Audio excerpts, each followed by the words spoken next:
We are God. Hey everyone, Mikey here, and welcome to another video in my series, Should You Tank In? This time featuring the T5U Galor class starship, a mainstay in the Cardassian fleet, considered a formidable ship by the enemies of the Cardassian Union. In the game, it is a very old ship. At the time of recording, this ship is now 10 years old, and I do believe this was the first lockbox ship put into the game many years ago. And in all honesty, the ship still does hold up. Yes, it's a 4-4 cruiser. It's only a T5. I wish there was a T6 Galor. I know there's a T6 Keldon, but to me the Galor is the better ship.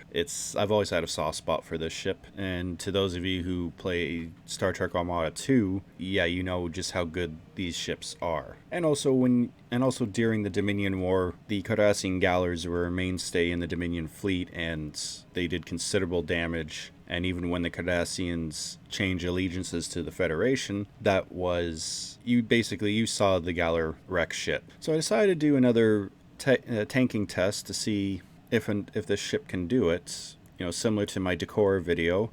Even though you don't see these ships that much anymore, except for usually Space Barbie or RP purposes. So let's take a quick look at the build. I'm not going to go over the build in too much detail. The biggest difference between this build and other tank builds is, instead of going with Baul anti-proton weapons, which do make a big difference when tanking, I decided to stick with the spiral waves, just because they fit the theme, and it is a Cardassian ship after all. And these weapons are extremely good on the DPS end, probably still the best disruptor. You know, also Dark Matter Quantum, standard 3-piece Discovery set, you know, basically for the set bonuses of the extra hull regen and the Mycelial Lightning, which is exceptionally good for tanking.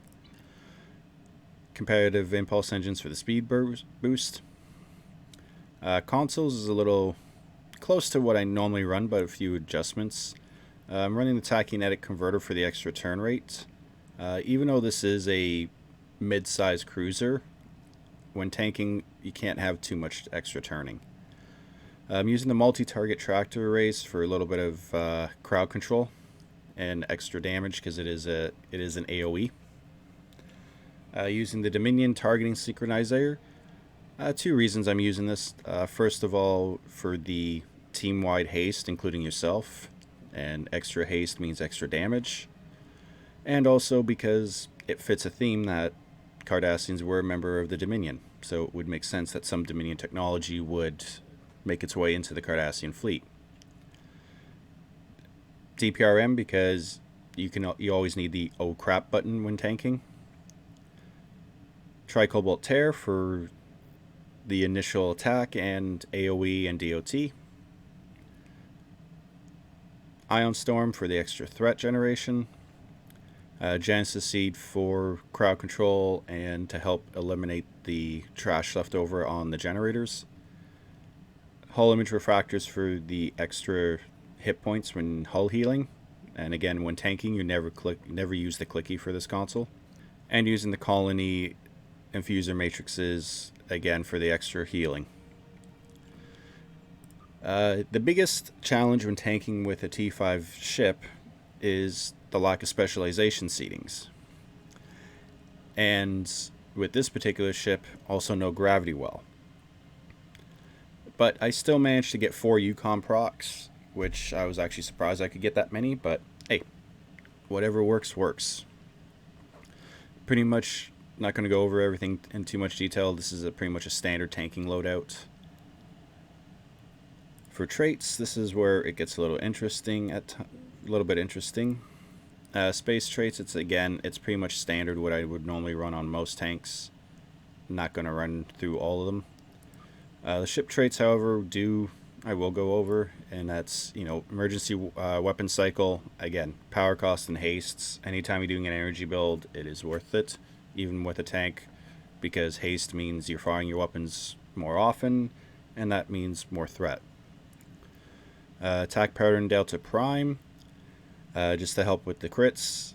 again, that ends up being more threat. Running ETM because I'm lacking big time in tactical seating. So every time I'm activating my fire at will, I'm getting a free torp spread. So that is definitely worth having. And with the Dark Madam Quantum, that, again, it's a DOT and an AoE, so again, more threat. History will remember, this is your meta tanking trait that you should be running on all your tanks.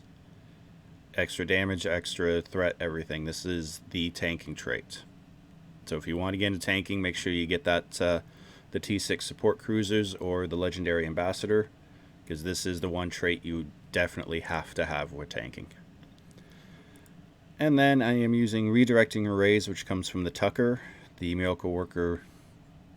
They call it a battle cruiser, but yeah, they're not battle cruisers. And basically this, when you're using fire at will and you are being attacked, it extends the duration. So tanking that is good, so that means you keep hitting more and more targets, and you can pretty much, if everything goes your way, especially when tanking, you can have fire at will up pretty much 100% of the time. So that was the builds. Like I said, it's close to a normal tank, but a little bit different. Went into an ISE with some really good friends of mine, and let's go watch it and see how the ship does, shall we?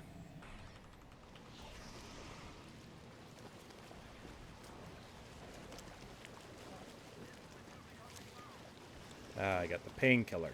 Nice.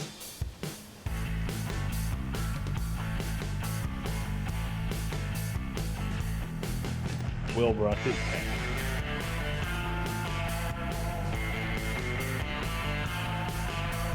Oh, that ship can be a really good DPS ship, actually.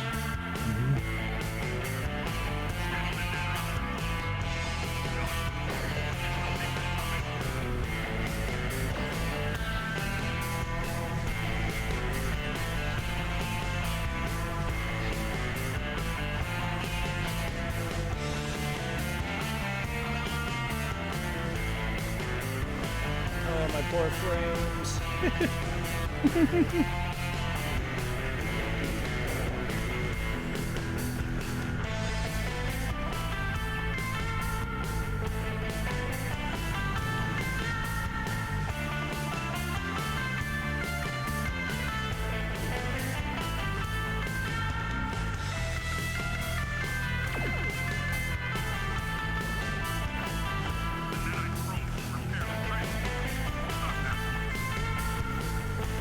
Plasma.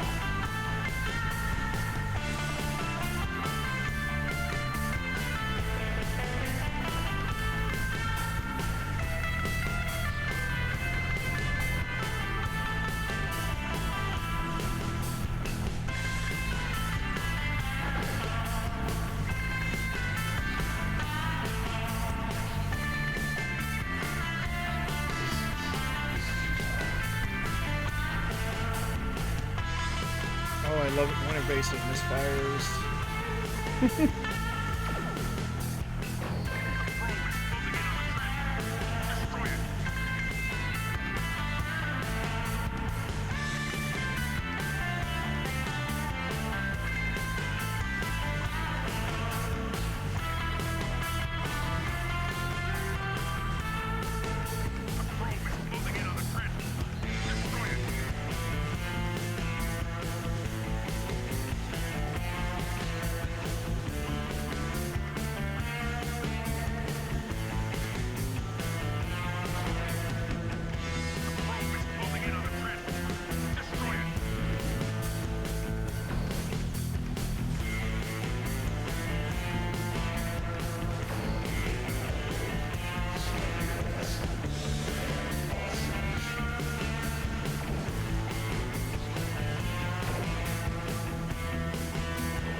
Alrighty. Hey everyone, and welcome to the parse explanation. And it was a good run. Not the best run, but it was acceptable. As you can see, I'm on my main limb, and the Galor tank did reasonably good. 69, almost 70% of the total damage in, but only 56% of the attacks in. For a T5U, that's actually pretty good. But of course, when you're looking at tanking, the most important is no one died. And especially considering that Neojet was in that run with us, and the mad scientist that he is, yeah, the Borg didn't even notice he was there. Not even 1% attacks or damage in, so yeah, a T5U Galor can tank.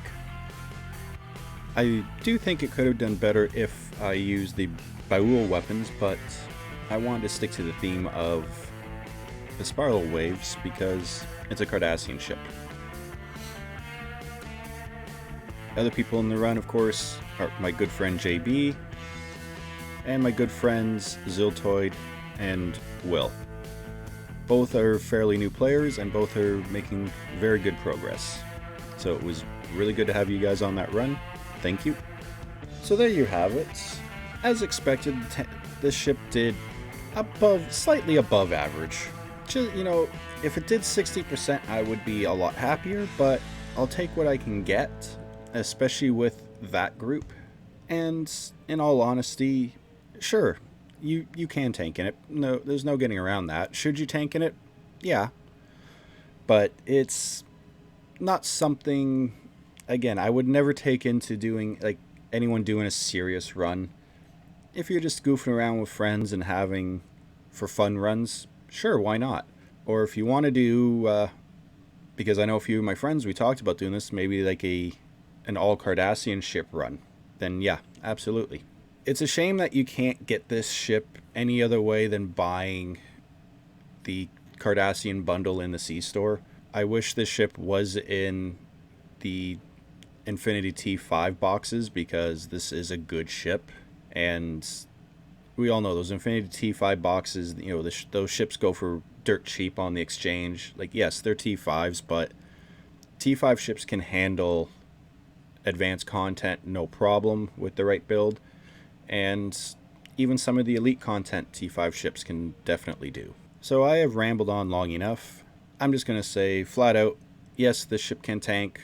Should you tank in it? Depends on the circumstance. But I say go for it. I hope everyone has enjoyed this video. You know, please do the normal YouTube things. Comment, like, subscribe. It really helps the channel out.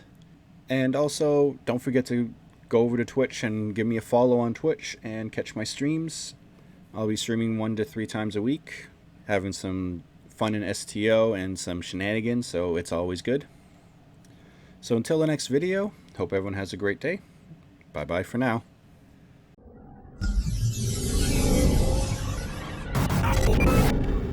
We are God.